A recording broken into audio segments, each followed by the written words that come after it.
estado dormido en toda la noche, pero le agradezco mucho que haya hecho el esfuerzo y nos acompañe esta mañana. Tengo aquí en el estudio a Eugenio Martínez, periodista especializado en política y elecciones, mejor conocido como Puskás. Buenos días y bienvenido, Eugenio. Qué gusto conversar contigo esta mañana. Un gusto estar aquí en el estudio. Por favor. Bueno, lo primero que quiero preguntarte es, hablemos de la participación, ¿no?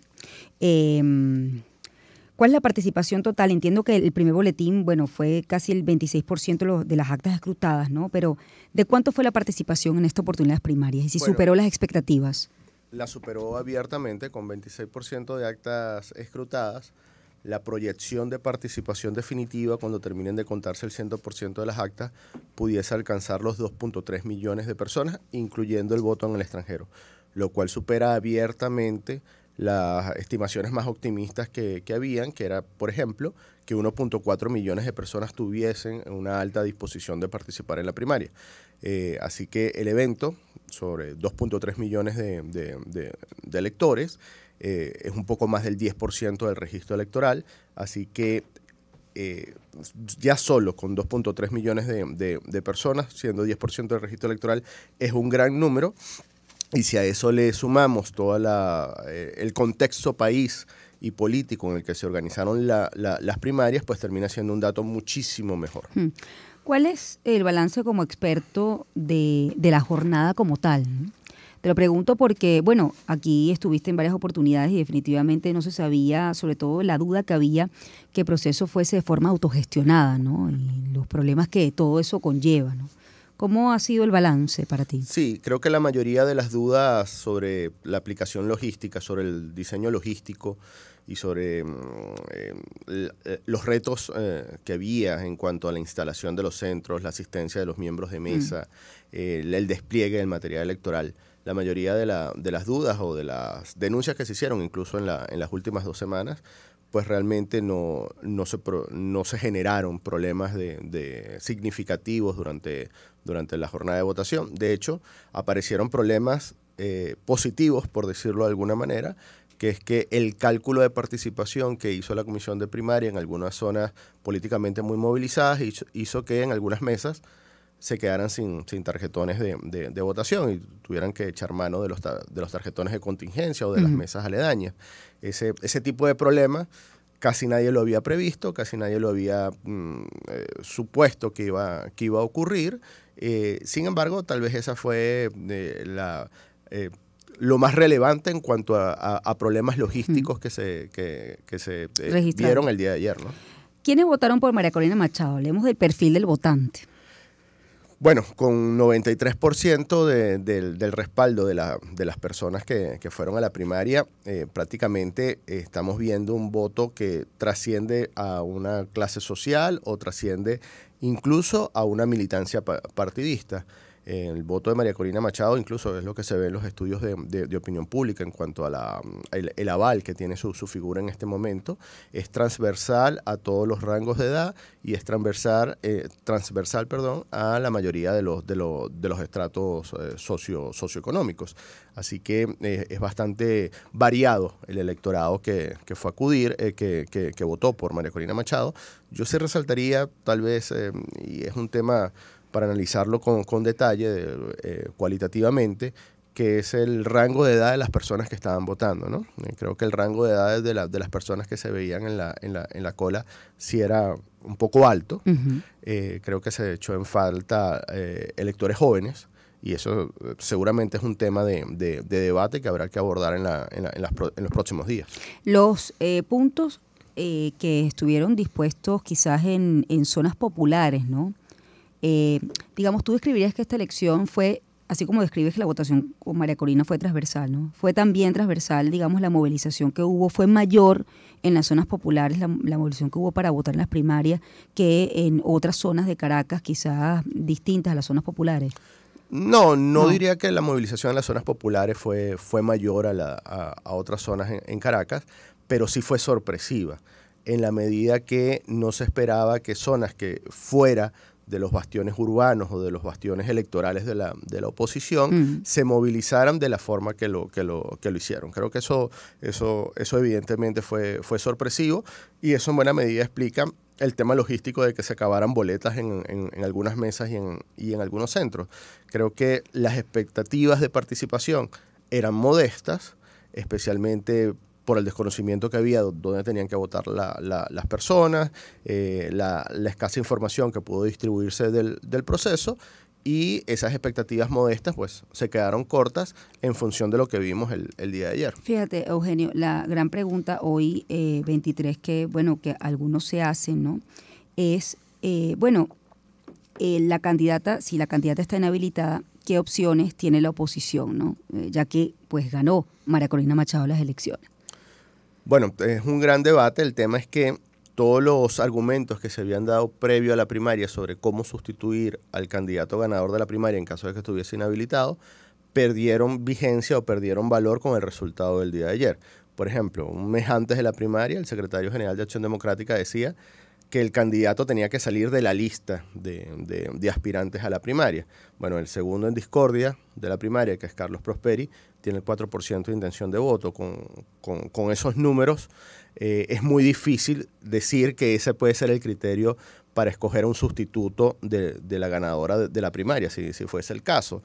Así que al día de hoy creo que a la plataforma unitaria, según lo que se ve en las encuestas, además la gente aspira a que la plataforma unitaria haga todo el esfuerzo posible para habilitar políticamente a María Corina Machado, y lamentablemente creo que este debate sobre si hay que sustituirla, cómo se va a hacer, va a durar hasta que lleguemos al proceso de postulación del año 2024.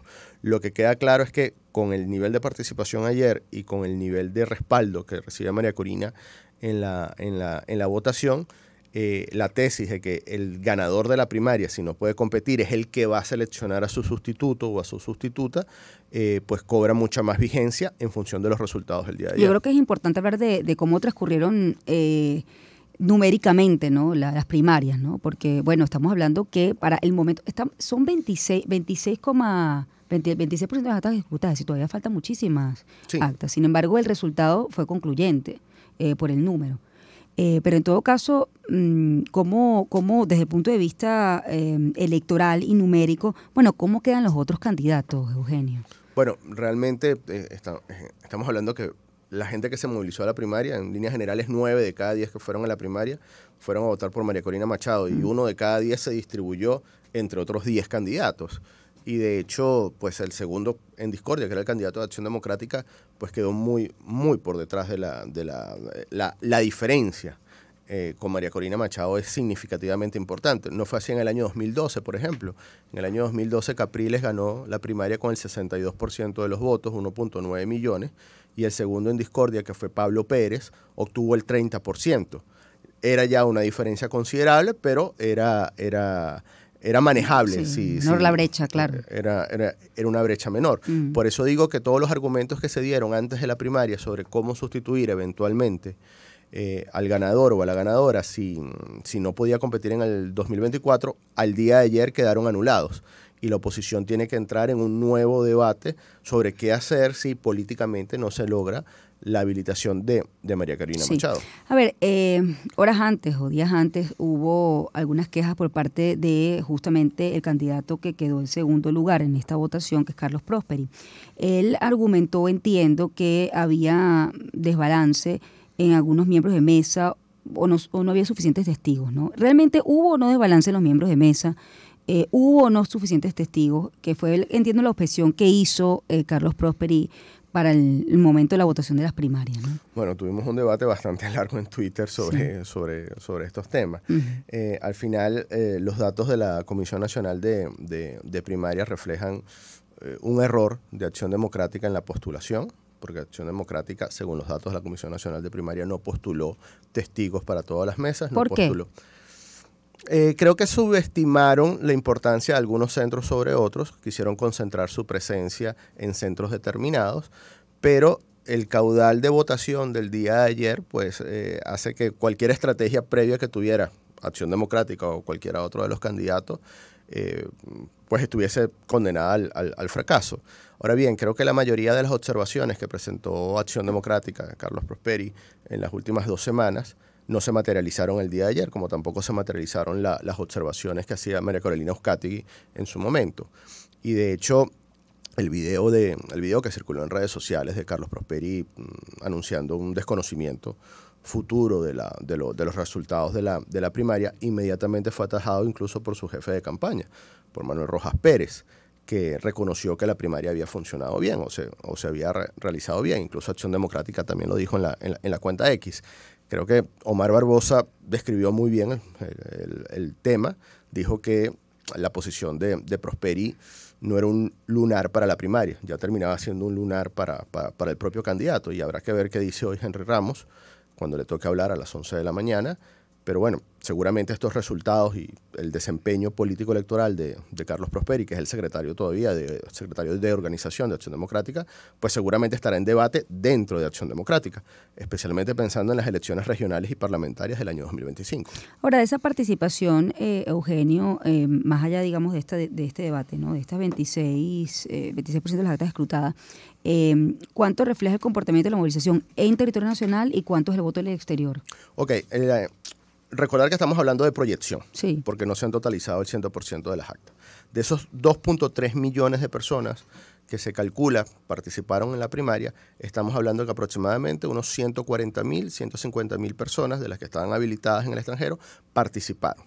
Eso pone la participación en el extranjero en 40% del registro preliminar, del registro paralelo que la Comisión Nacional de Primarias había elaborado para este fin.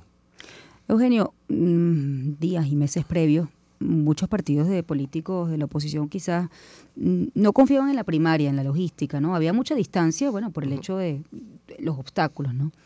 Al final, ¿qué lecciones pues saca la oposición, crees tú, o deja este proceso para la oposición venezolana?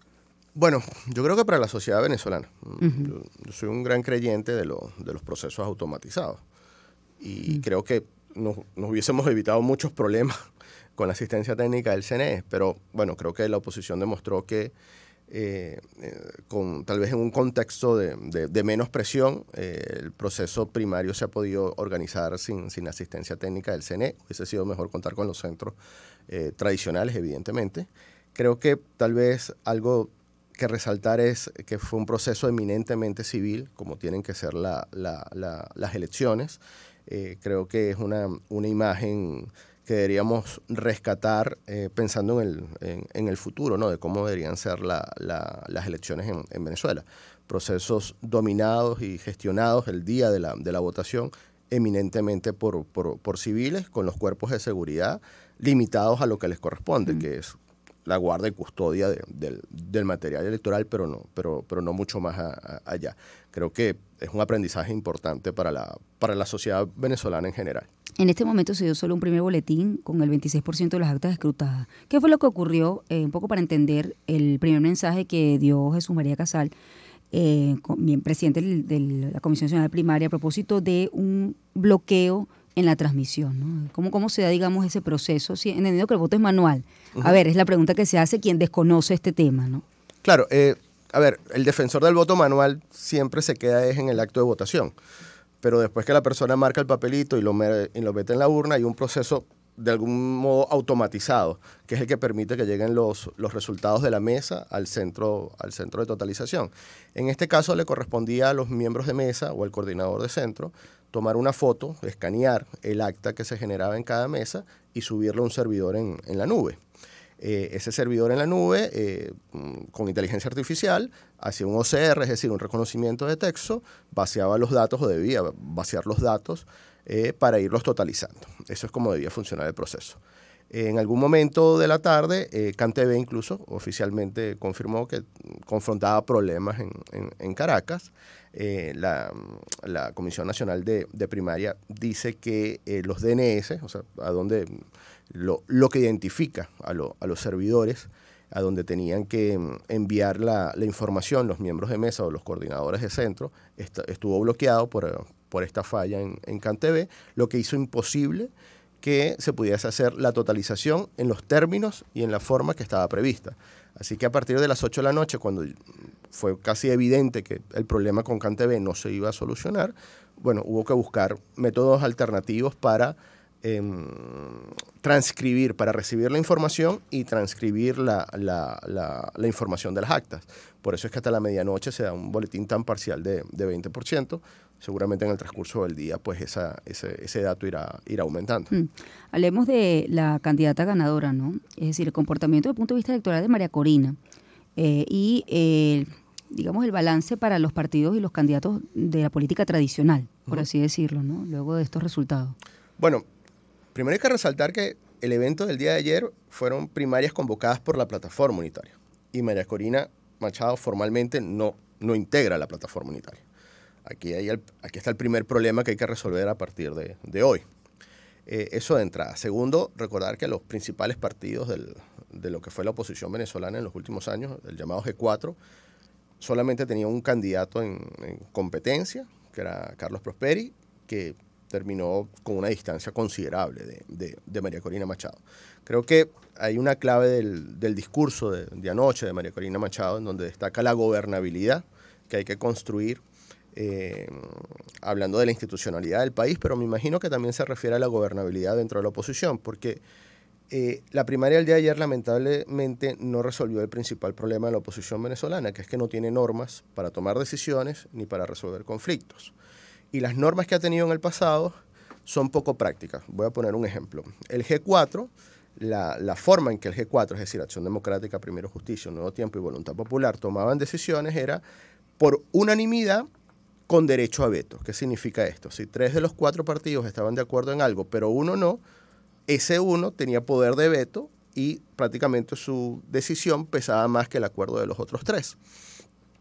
Es evidente que la oposición venezolana, ahora con la victoria de María Corina Machado, tiene que repensar la gobernabilidad a lo interno para tomar decisiones estratégicas, decisiones electorales, de cómo afrontar la campaña del 24, cómo afrontar la selección de candidatos del 25 y cómo trabajar políticamente en función de los acuerdos que se firmaron en Barbados, porque buena parte del éxito electoral del año 2024 está asociado a que se ejecuten exitosamente los compromisos que se firmaron en Barbados. Ahora, el punto importante, Eugenio, ya me queda poco tiempo, es María Corina ha ganado la oposición, ha ganado las primarias de la oposición. La pregunta es, ¿María Corina como candidata puede conquistar quizás el voto de quien no es un voto tradicional opositor, es decir, del chavismo? Es una gran pregunta. Evidentemente, antes de la primaria ya se hacían simulaciones entre el presidente Maduro, María Corina, el conde del Guácharo, que evidentemente va a ser un candidato en el año 2024, y un candidato que puede salir de lo que era la Alianza Democrática, probablemente el Burro Martínez o Antonio Carri. En líneas generales, así como la votación del día de ayer de María Corina, podemos suponer que fue transversal por clase social y territorialmente, lo que se ve en las encuestas es que el apoyo que ha venido ganando en el 2023 es transversal a clase social y ubicación geográfica. Eso sí, puede haber un cortocircuito, porque la mayoría de los votantes que dicen apoyar a María Corina o valorarla positivamente son electores que creen en la ruta electoral, no creen en abandonar la ruta electoral en el año 2024, no creen en la política de sanciones, que hasta finales del año 2022 fueron banderas de María Corina Machado. En 2023 María Corina, digamos que flexibilizó ese discurso, pero si volviese a retomar la posición política que tenía a finales de 2022, puede haber un quiebre entre lo que ella está diciendo y lo que los electores están avalando. ¿Tú crees que vamos a ver una María Corina distinta luego de las elecciones primarias en cuanto a su discurso? Bueno, creo que hemos visto una María Corina Machado distinta en todo 2022. En política, en ciencias políticas, se suele decir que mientras más lejos estás del poder, puedes ser más irreflexivo, pero mientras más te acercas al poder, te vuelves más conciliador o puedes volverte buscar más consensos. Creo que este 2023 ha mostrado una María Corina y un entorno, un círculo íntimo, político, económico de María Corina, mucho más dado a la negociación y con unas posiciones que no se asemejan tanto por lo menos verbalmente, a lo que se dijo hasta el año 2022. Yo tengo que despedirte. ¿A qué hora crees que será el otro boletín? ¿Tienes información? Bueno, se había dicho a media mañana, pero depende de cómo vaya la transcripción, porque al final es un tema, para que la gente lo entienda, los miembros de mesa están tomando una foto, tienen que subirla a un servidor, alguien tiene que bajarla, tiene que ver que la foto esté bien, transcribirla, y si la foto está bien, entonces se le pasa un OCR, si no hay que transcribirla, en fin. Es algo que no ha debido ocurrir, pero bueno. Bueno, pero seguimos detrás de la baranda entonces. Como que siempre vamos a estar detrás de la baranda. Desde la baranda. Te agradezco mucho, Eugenio. Gracias por estar aquí. Realmente, Eugenio Martínez, @Puskas, por ahí pueden seguir también toda la información actualizada con respecto a las primarias e información electoral. 7:35, vamos a hacer una pausa, ya volvemos.